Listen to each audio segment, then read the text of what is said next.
Today's project was sent in by Gary over at Surrett Tech.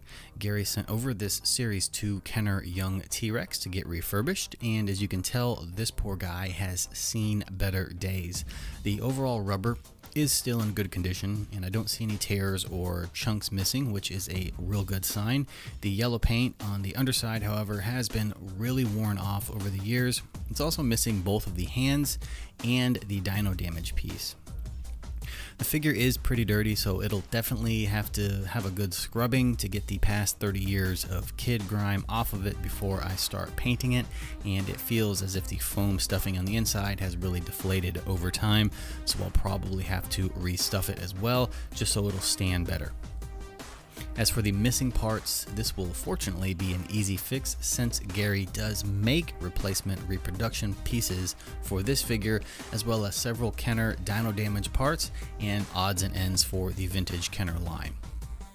He has also teamed up with Rod's Random Work to provide replacement arms for the Series 1 T-Rex, as well as replacement arms for the Kenner Red Rex. These are offered in the traditional design as well as the bent tucked in versions, and I will leave links below to Gary's Etsy shop as well as Rod's. Be sure to go and check them out for all your JP repro needs. Alright, so on to the restoration. Since I need to restuff it, I'm going to need to split it open. And I want to avoid cutting into the rubber as much as possible, so I'm going to take my heat gun and without melting it, try and warm up the rubber, and hopefully the factory glue will break and I can get the two sections apart. Now that I have the two sections apart, I'll go ahead and disassemble the housing that holds the arms, and I'll cut the damaged arms off, and you can see the internal housing that holds the arm pegs and attaches to the legs has been shattered, which caused the Rex to have some standing issues and kind of stand limp and fall over, and there's really no fix for that. But restuffing the Rex with new stuffing will fill all the void on the inside and thicken it up and make it a little bit more stable. For the stuffing, I'm just using standard stuffed animal stuffing. You can buy a bag of this on Amazon or at any craft store. There's no specific brand, just grab whatever you can and make it work. There's no real science to this, just load the inside with stuffing and pack it down with a wooden dowel. And you want to save a little extra space in the stomach area because you need to have room for the arm housing to fit back in. And once it's all stuffed, it's just a matter of lining up the two sections and carefully applying some Gorilla Glue and glue the rubber halves back together. You want to blast it with a little heat to help speed up the cure time, and he's back together and ready to get cleaned up. So now that the glue has cured and both of the sections have bonded together, I'm going to take a magic eraser and give this guy a good scrubbing. I want to make sure that the surface is free of any dirt and debris stuck on there from the 1990s. We want to keep the nostalgia, but none of the grime. So the magic eraser is going to be the tool for the job here. For harder to reach areas, an old toothbrush and some hot soapy water will do the trick. You really want a nice clean surface to paint on. This will ensure that the paint adheres properly to the rubber. Now I'm going to start prepping for paint. So since the yellow is pretty worn off, I want to sort of start from scratch. So I'm going to take some goof off paint remover on a Q-tip and go around and remove the yellow paint that's on the green rubber sections. That way I have sort of a blank area to work on.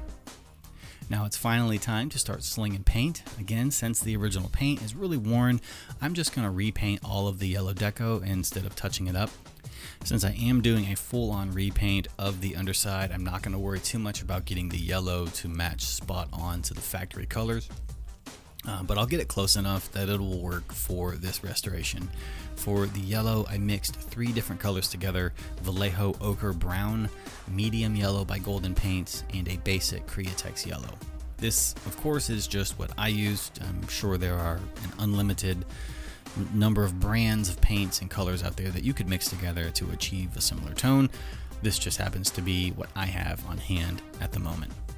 So I'll be using the airbrush for this, and I'll jump straight in and start building up the yellow on the underside in very thin layers at a time. I highly recommend using an airbrush on a project like this, not only because you're going to get a better finish, but also because painting yellow by hand is a pain, and it just goes on much smoother with an airbrush.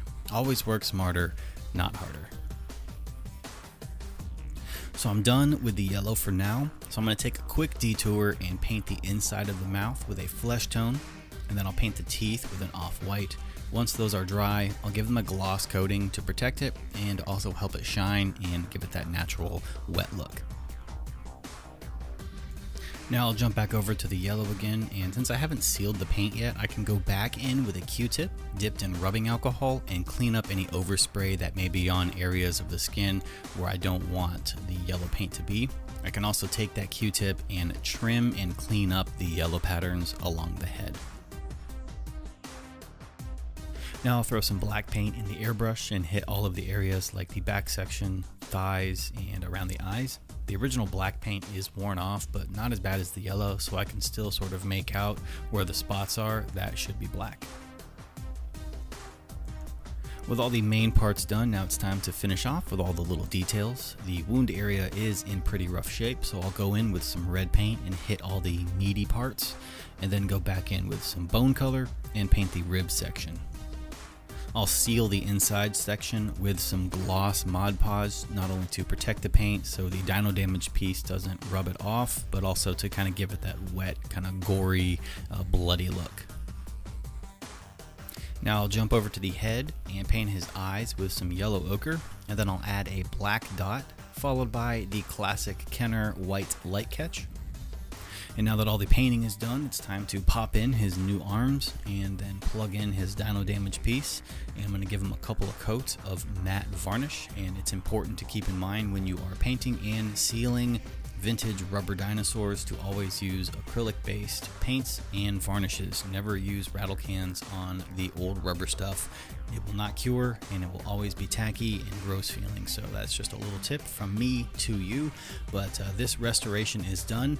So here's a little before and after shot of the Rex, and he is looking 100 times better now after just a little TLC.